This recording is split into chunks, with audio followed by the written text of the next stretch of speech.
Rod, how you doing? I thought you were ill. Oh, I can't hear you, buddy.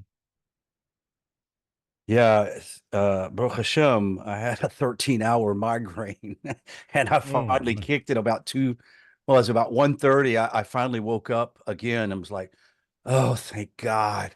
I'll go take a shower now, so I feel much better. But I don't, you know what, do you get migraines? Have you ever had them? I don't know if I would call it a migraine, but I've had Okay. pretty. So we're going to turn it over to you, Rabbi. Okay, good to see everybody. Okay, hope everyone's doing well. And we're going to continue. We've been talking about the seven mitzvot and understanding them. I want to move into the commandment of don't kill, which seems to be self-evident, right? Well, we got to understand this. Everything is so deep. That's the greatest part. There's no end to understanding. So let's understand. I'm going to ask an absurd question. What is actually called killing someone? What's called dying? What's called killing someone? What is it? What is it? Well, I want to give you the real clinical definition. The Talmud does go through obviously the breathing issue. It goes through the heart issue. It actually discusses this in the Talmud thousands of years ago to understand what is the determining factor of life and death, which is why that people should always consult with somebody who is knowledgeable in these areas before medical people make decisions of life and death that they don't necessarily understand.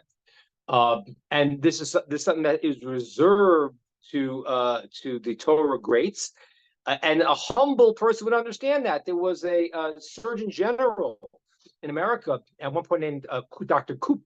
Dr. Koop, he was presented with a great moral decision on a life and death question once that came up in the medical field, and he said, I can't answer this, but I do know a rabbi who can. And he went to Moshe Feinstein, who was the leading sage at the time, and he told him what was what. What is the point of life? When is it?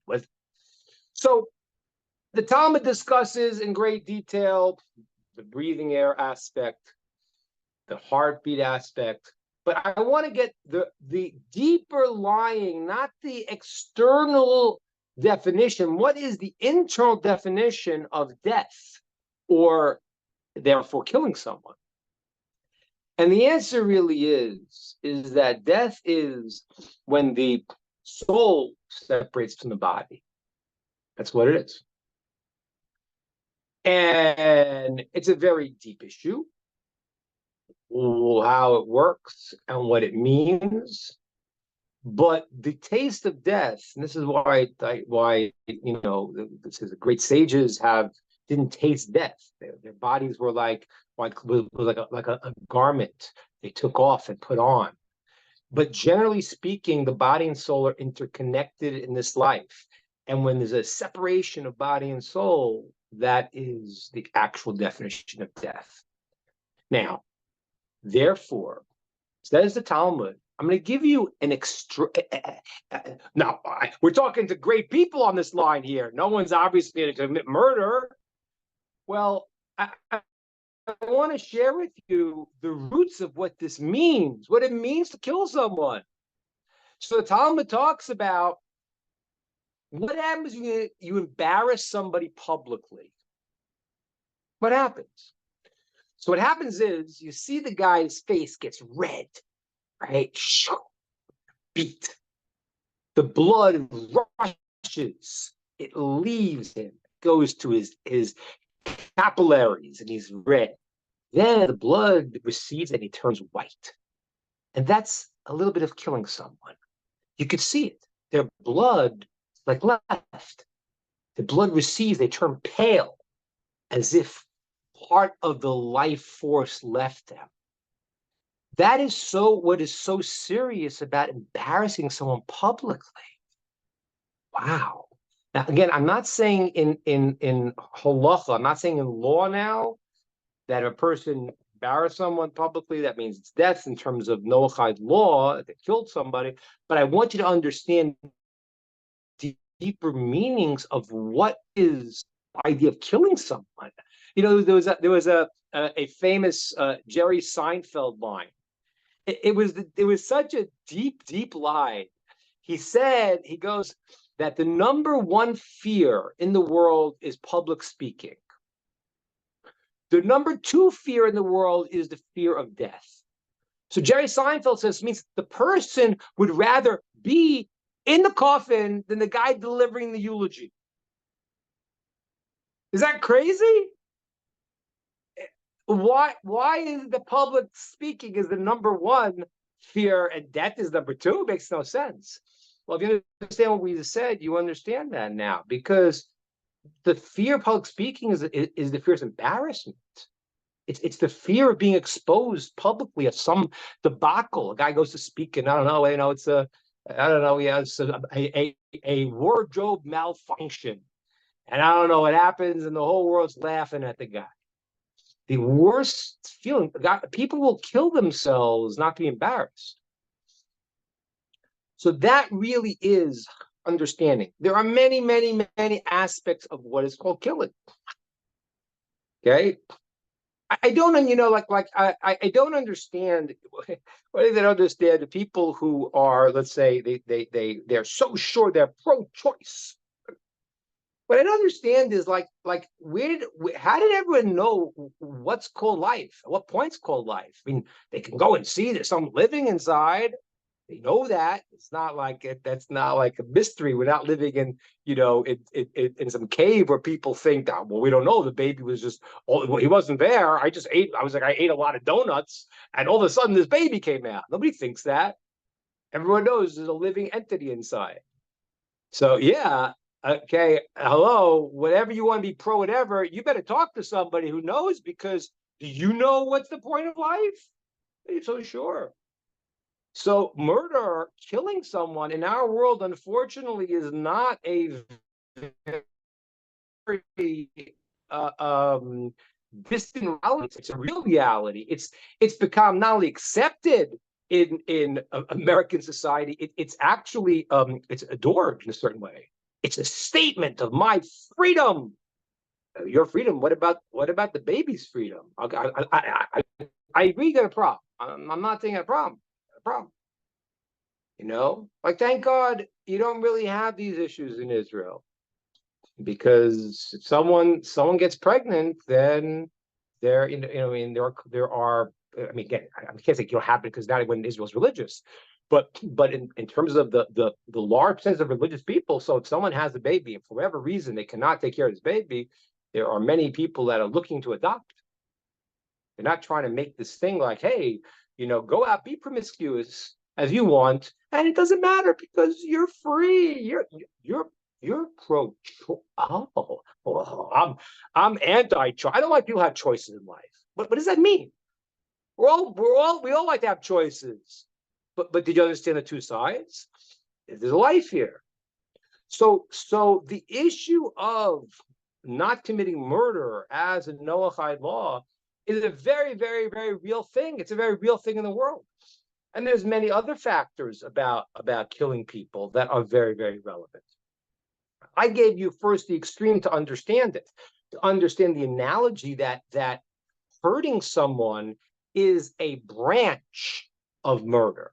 Embarrassing someone, making them want to jump off a building because they're so embarrassed. So that really is already a like the taste of what this is, the breakdown in relationships between human beings.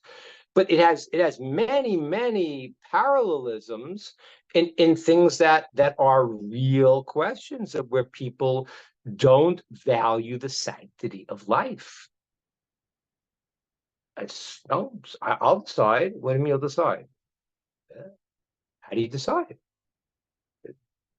You know when life starts. You know when life doesn't start. You have a right to take someone's life. These are strange things. Very unfortunate. Very unfortunate that this. And again, obviously, there are.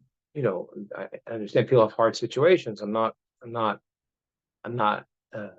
blind to their difficulties, but you can't just paint it over and just say, well, Yeah, well, I like to choose.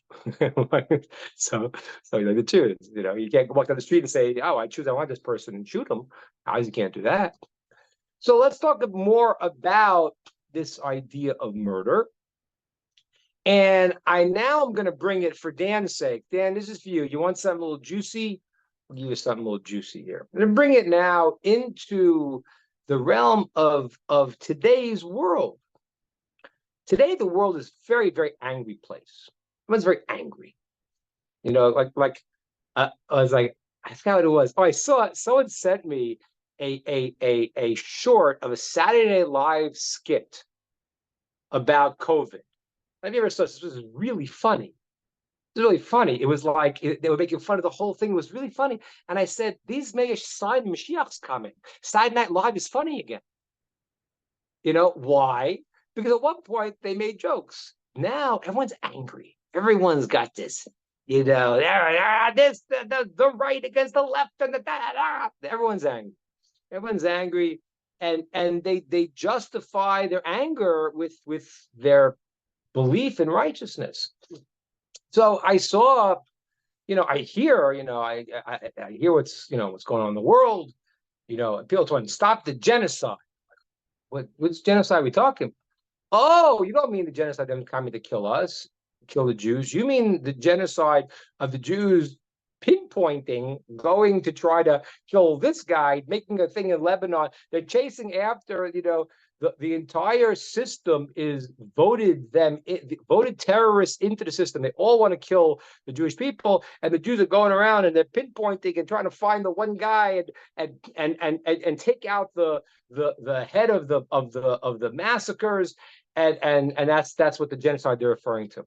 So I figured I will take a second, since this bizarre accusation of genocide, just understand, is there ever any justification for genocide? Well, let's look at what the Torah says. Is there any case where you have a right to kill someone? Is there any case? Any case where you have this right to do something like this? Well, we all know self-defense. Yeah, that's a Jewish concept. Yeah, there is a Jewish concept. You don't need to kill the guy. You can shoot him if you can shoot him in the leg, then you shoot him in the leg. But however, if you don't know and there's a doubt, then you don't have to in terms of your self-defense. If you know it won't be, then there's no reason to kill the person. God forbid. But self-defense is we understand that makes sense. There's great discussions about that. And again, I'm talking theoretically. When we get into law, into nullified law, we'll go into details about it. But self-defense as in a general concept, we understand. But I want to ask you another question. Here's a question I want to ask you. I want you to go back in your mind to 1940, 38, 39. Okay, the Jews are being brought into concentration camps. Now, these idiots who go out and say, "Oh, they didn't fight. This is absurdities. Because what happened was, as my mother told me, who was in Auschwitz, so we didn't know what was going on. I don't think in the Jewish mind and in many other righteous people's minds they could ever fathom the level of evil of the Nazis. They wanted to commit genocide, kill the Jews. They couldn't imagine, and they hid it very well. We're transferring you to a new place. It'd be better for you. This is a government legal thing. They were very organized. This is what we have to do. There's a shit. The whole thing was concealed from them. My mother came to Auschwitz. She didn't know what it was. They didn't know what it was. You know, it was like, I thought we'd be, All right. So they have stories. Oh yeah, they went. I want you to understand, when these people who died in the Holocaust, were very often great and holy people. So much so that Elchanan Wasserman was one of the great rabbis at the time. He was in America when the war broke out and when the Holocaust began.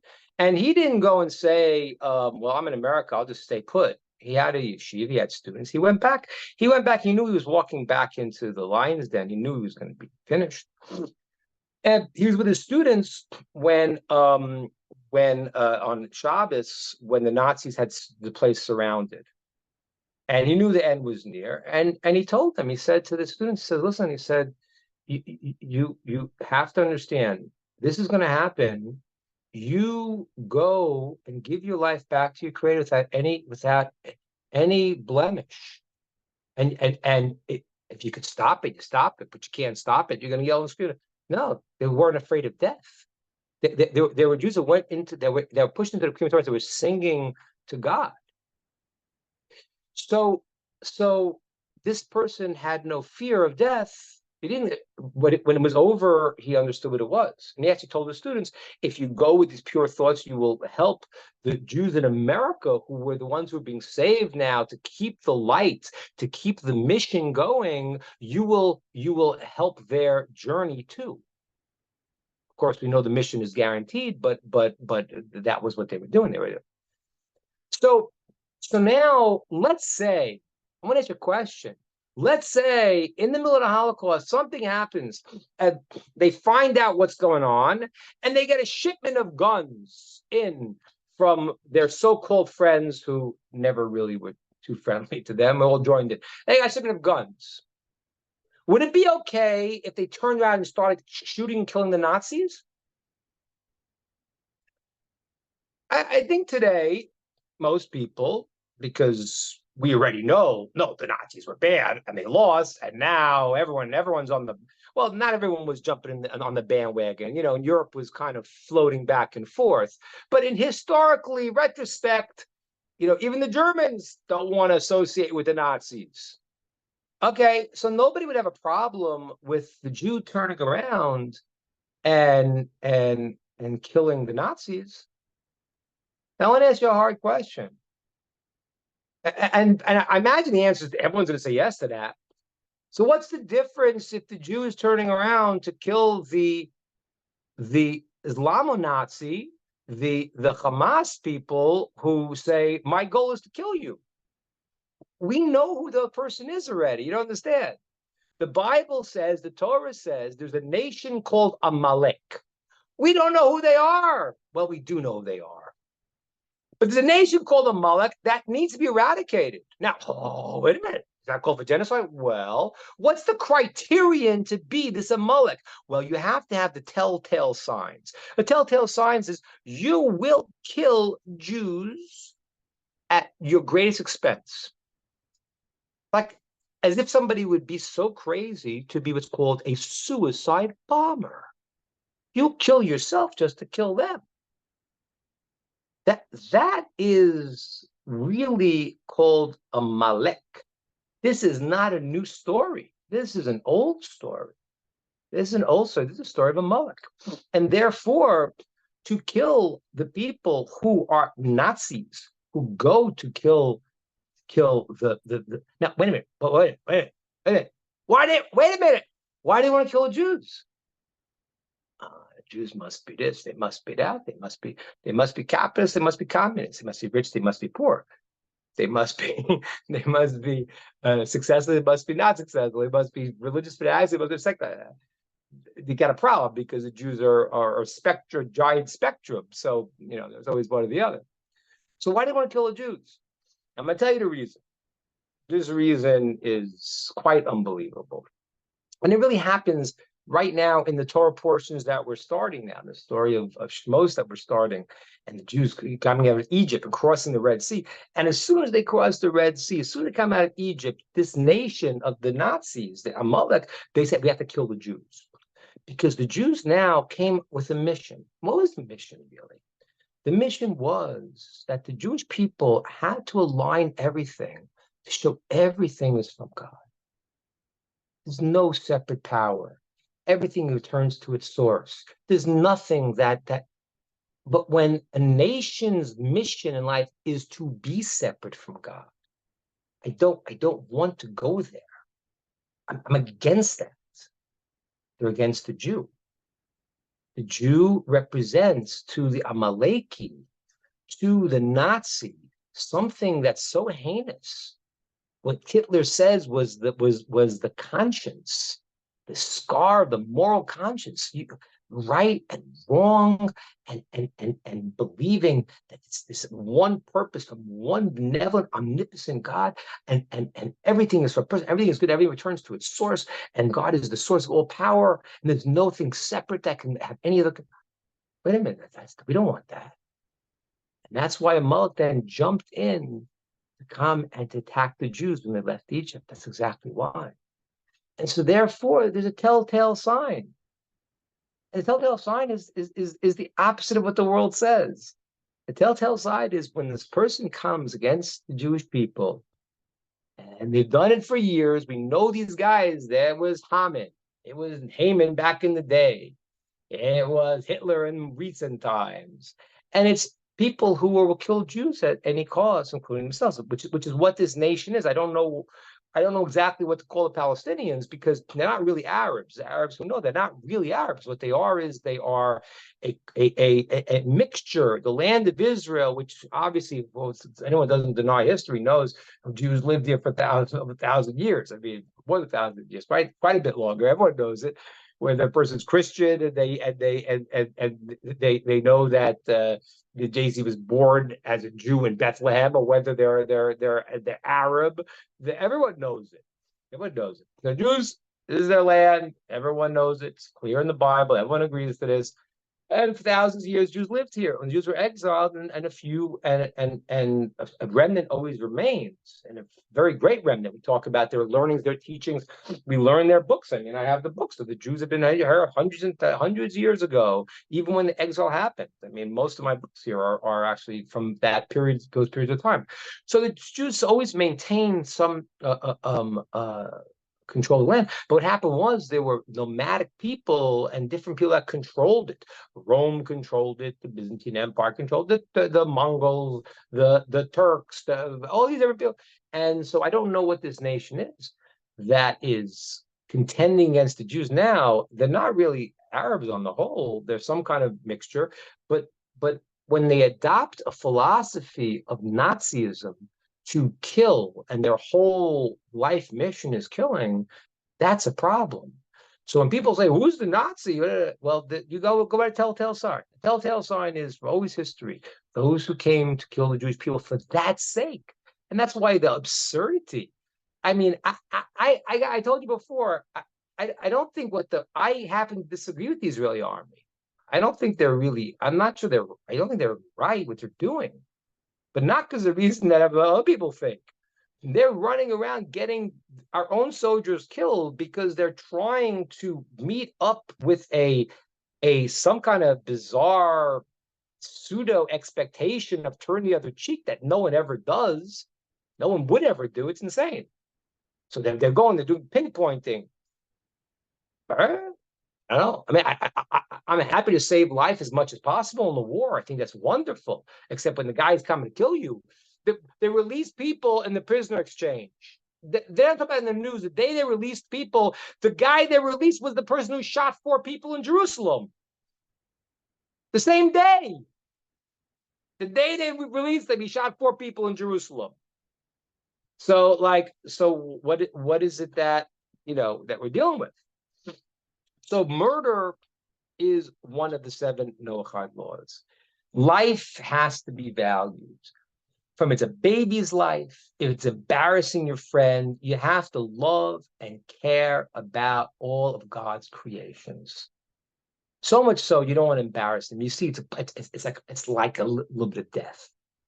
Certainly you don't want to hurt anybody. Certainly not to take a life, and not to make flippant upon what's life. But there is a time where there's war, and there's no validation for the wars that they validate. The only thing that's really a war that is worthy of a war is when someone comes to kill you, and someone's goal is to kill you. That's an embodiment of evil. That's the point where a person's got to fight, and it's appropriate to fight. So we don't know. And it's very hard to, the only sign of this nation of Amalek is exactly what's happening. It's when they will kill Jews at all costs. I've always told you, Hitler made sure that the trains, instead of bringing firearms to the front line, were transporting Jews to kill them. That means that his own success in his own life was secondary to killing Jews. That's obviously a suicide bomber. Doesn't make any sense otherwise.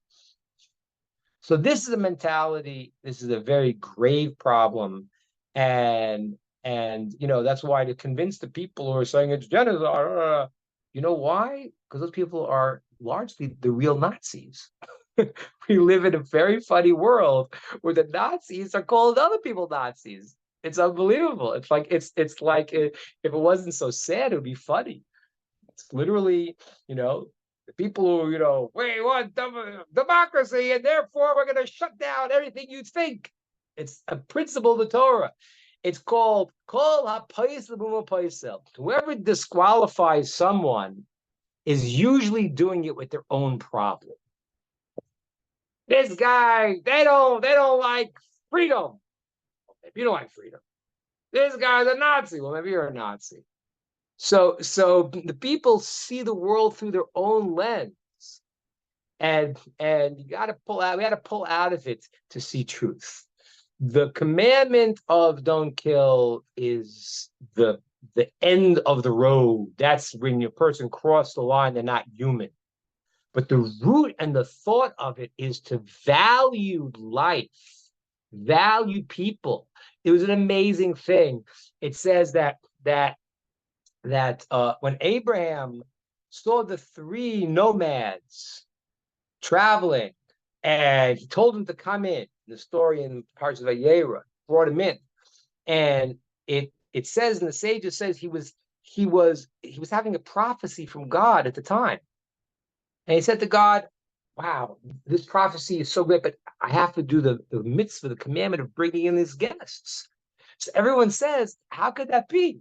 How could it be that the bringing in of guests is more than the experiencing a godly a message? It's the craziest thing.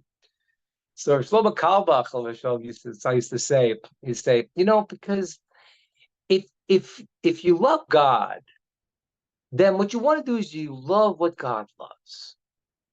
I'll give you an example. You have a friend you love, usually like his kids. You have a friend you don't like so much, the kids get on your nerves. The friend you really love, his kids are snotty and they're running around, but I don't know, they're cute. Because you love him, you love what he loves, which is his kids. If you love God, you love what God loves. And what's that? People. That's what you do. So that is the root of we have to understand. We have to understand the value of life. We have to understand that this crazy world we're living in right now, where black is white and white is black, up is down is up. Nazis are the anti-Nazis. It's an upside down world. And the reality is there's truth in the world. The truth in the world has to be your guide. And you have to understand the sanctity of life. You can't take life unless it's a case of a person's a murderer coming to murder somebody, like the case of the Nazis. So then at that point, it behooves us to deal with evil. There's a time you got to deal with evil. It's a big mistake. I used to I hate to admit it, but as a kid, liking the Beatles and this and that, and some of the lines of let's say all you need is love, this and that. Well, it's a lot better than today, but the truth is that if it says, the verse says, Ohavei Hashem sinhu ra, the ones who love God hate evil. They don't say, oh, it's okay, it's okay. They don't say that. They only say it when it's far away, when they're not on the border, and then someone else's problem. But when it's their problem, so they don't feel that way. But if a person really loves God, if evil is here, the evil is there, the evil is wherever it is, I can't say it's okay. I can't say it's okay.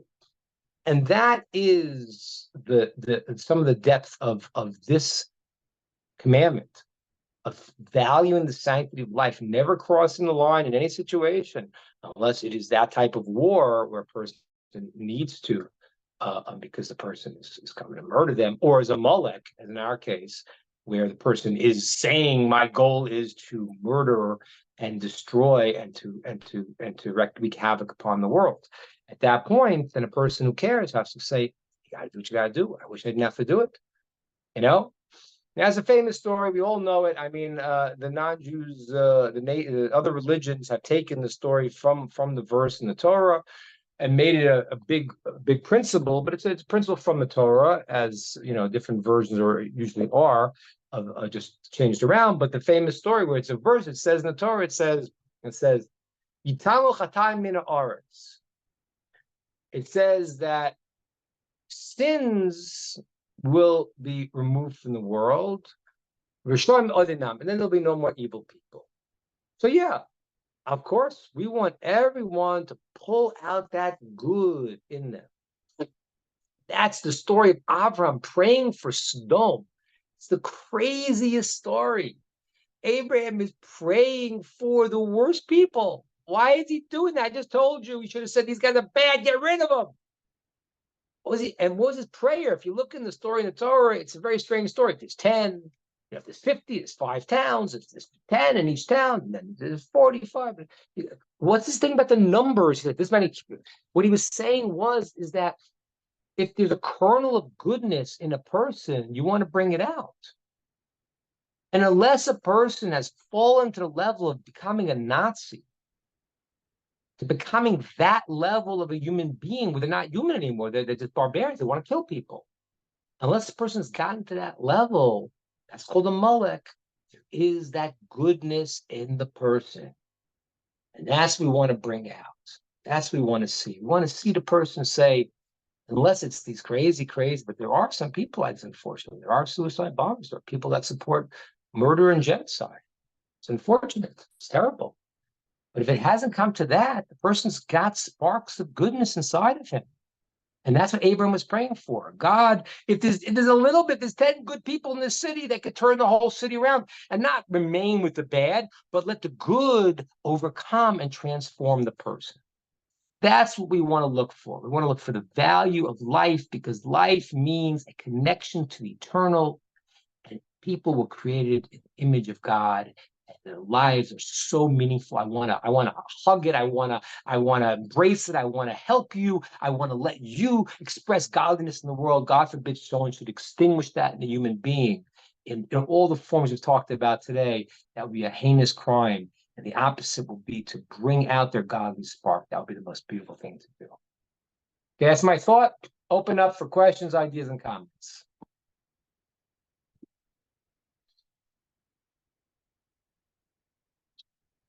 Who would like to be first?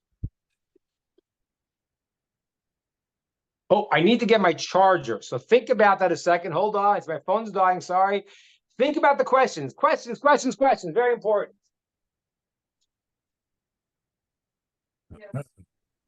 Yeah, interesting topic. Really strikes to the core of all ethics for sure. Oh, absolutely. Yeah, I want to ask a quick question. I really appreciate hearing the detail like that, because that really helps us to understand that it's just not just a simple, oh, I didn't steal from them. But I mean, when you're talking about stealing a person's character, destroying who they are, that's theft. It's just really Sure. interesting. Yeah. Rabbi, I want to ask a quick question, because I mean, I was working in security just over a year ago, and of course I'm working doing a neighborhood watch patrol around a bunch of drug dealers, drug addicts. Anyways, I ended up leaving that job because I'm doing a patrol after midnight, and I had to confront an addict. And of course, the fellow flashes a knife at me, and I boot his face against the wall. And it was all on camera. And of course, so, it didn't go over well with the company. It was kind of like I was a little heavy-handed, they said. And they I left there. They said it was a breach of ethics. And the way I looked at it is, hey, this guy's got no respect for any rules or law whatsoever. And when I saw the flash of a knife, I just reacted. Right, that was I wasn't going to take the chance and get slashed or something, and I just reacted to disorient. It's not like I pummeled the guy and kept at him. I mean, the point being, what did you do exactly? What'd you do?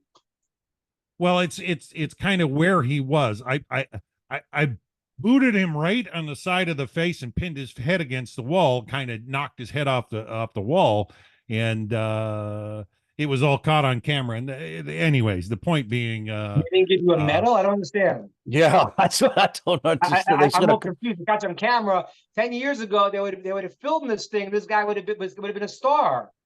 You could have cashed in. It was 15 years ago, Dan. Wow, I mean, yeah, people are nuts. They're nuts. Yeah. Well, so did they relieve you? A woke liberal mentality? No, I mean, of course, I end up fighting a union grievance, and of course, they got such liberal woke sway that even the union rep didn't file the grievance. Took the grievance, filled it out, and didn't submit it. And the point being. Dealing with people of this mindset, all they see is victims and victimizers, and so trying to understand, was I out of line? I mean, once I saw a flash of a blade, I just reacted, and was I over? Smart Did move. I overreact? I think if I started dirt kicking the guy, I'd be overreacting. Right, but my intent was to disorient and not get slashed. I mean, it's like Dan, like nearly 1 in the morning. Dan, you didn't do anything wrong. No, not at all. You didn't do anything wrong. The only thing you did wrong is by living in a place that people are nuts. Right. Or trying to keep a job where they want. I don't know how to help you on that problem, but these people are crazy. It's similar to what I talk about Amalek, which is happening now. It's anarchists. Right. The movement of anarchy, and that's why I told you, that's why I started with the first of the 7 commandments is idolatry, because it starts with this this anarchism. There is no right and wrong. There is no God. Because if they have God in the picture, then wait a minute, I can't steal. I can't go and kill. But wait a minute, you're underprivileged, or your mother didn't toilet train you right, or whatever. I don't know. It's whatever problem we're going to justify. No, you can't justify, because this is what you got to do. The idea of laws means that there's a responsibility. The idea of 7 Noahide laws means there is a moral responsibility. The moral responsibility goes to everyone, meaning that, yes, it's a big difference when you accept the 7 Noahide laws officially in court. You learn it from a rabbi. It's a new level. But a person who will do the mitzvahs, they're doing the 7 Noahide mitzvahs, and its logic dictates it. Yes, you have to find the details because it's very hard, but a moral compass a person must have. And as long as they have a soul, they have a barometer. So, yeah, I will agree with you. If you grow up in a great training or a terrible training, you're starting life at maybe 2 different places. And God judges the person how he advances. So if the person was brought up in a bad house and he was raised at a level 2, so if he moves up to a 6, it's great. He moves up 4. The person was raised in a great house and he was at 7, he moved to an 8. He didn't do as much. So really, the guy who's the 6 might be greater than the guy who's has more, because he moved four notches in his life. But the point, if you have a soul which a person who's living has a divine aspect that enlivens them. So if a person's alive, there's a barometer to the soul. Now, as you deaden the barometer, it becomes less productive. The first time, if it's something you don't know is wrong, or something you kind of think is wrong, you believe is wrong, you think so, the first time you do it, you feel bad. Second time, less. The third time, whatever. So that's a barometer. That is a natural barometer that a person has, because they have this aspect of it. And therefore, a person naturally understands killing and stealing is not right.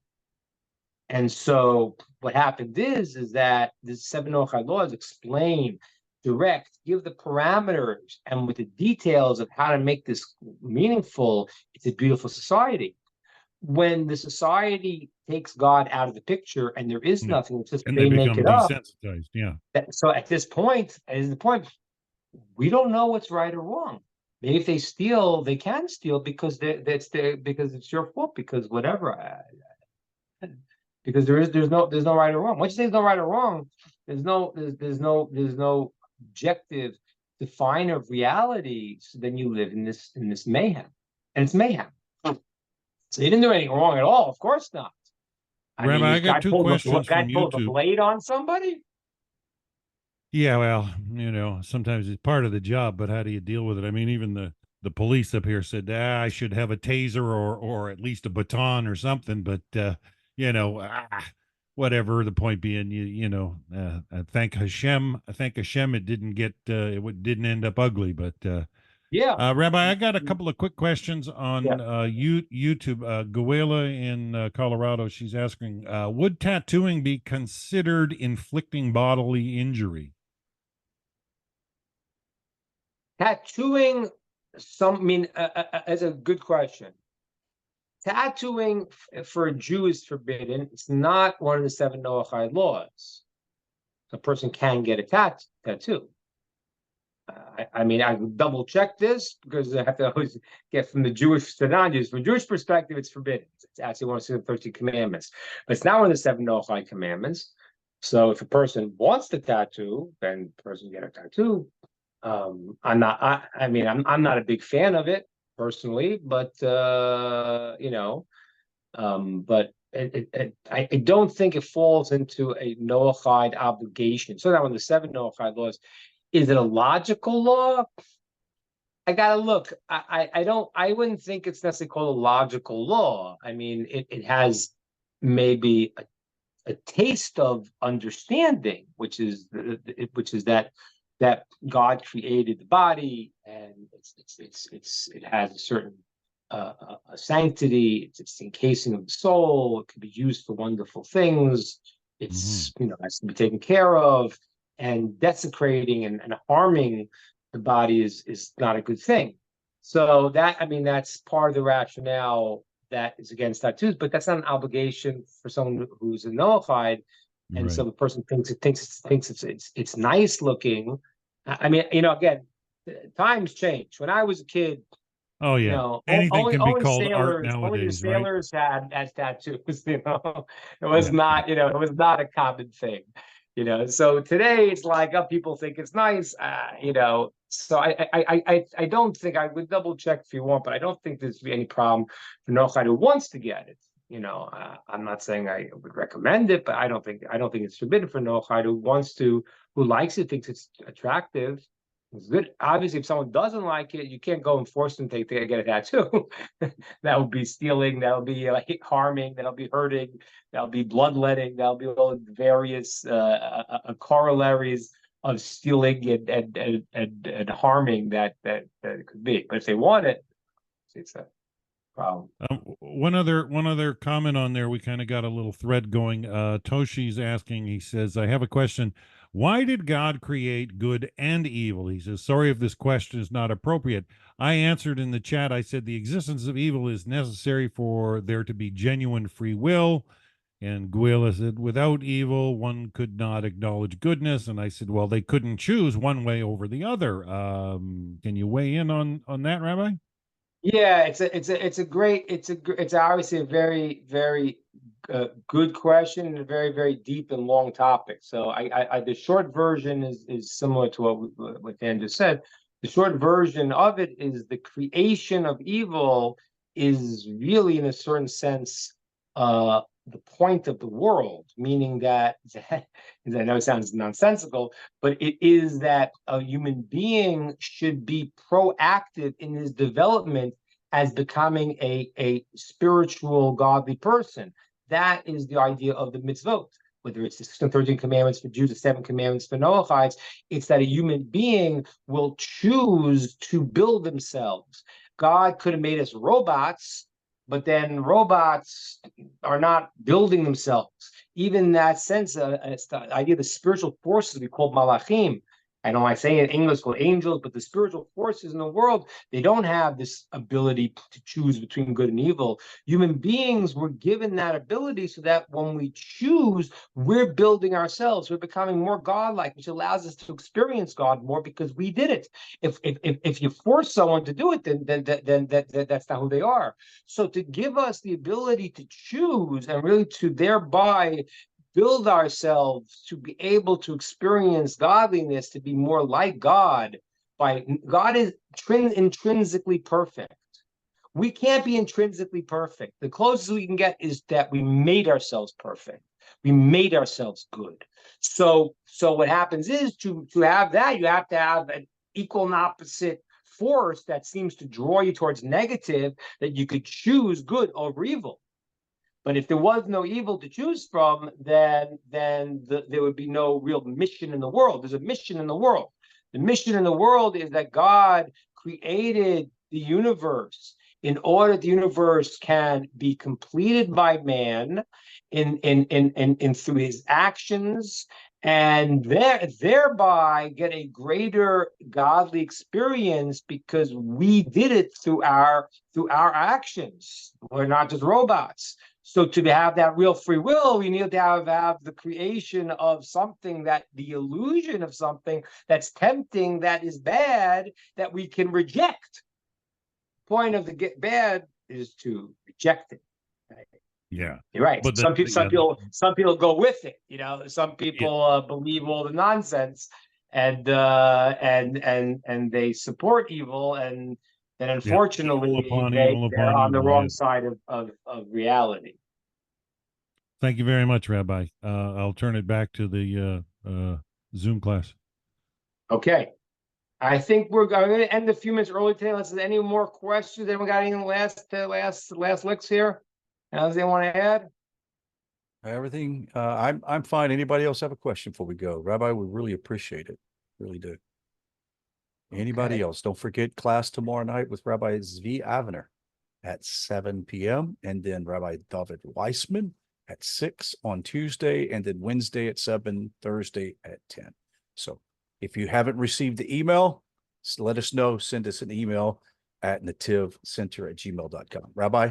Rod. Oh, Okay, Sandy. Soon. David, Sandy. get your guitar warming up over there. We're just finishing up the dates here. We're talking to Houston. We're getting ready for takeoff. Houston, we've landed.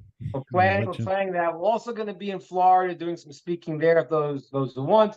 Our flight was canceled because our flight was a Delta flight, and all flights other than El Al have been canceled to Israel.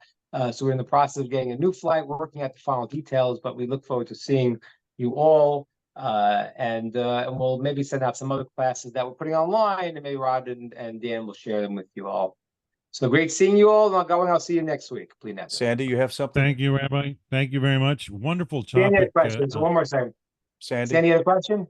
No, not a question. Just to let Rod know, Steve canceled his Wednesday night class. Oh, okay. So no class Wednesday night. Okay. Excellent. Thank you, guys. Bye-bye. Shalom, shalom. Thank you, Sandy. Bye-bye. Thank you.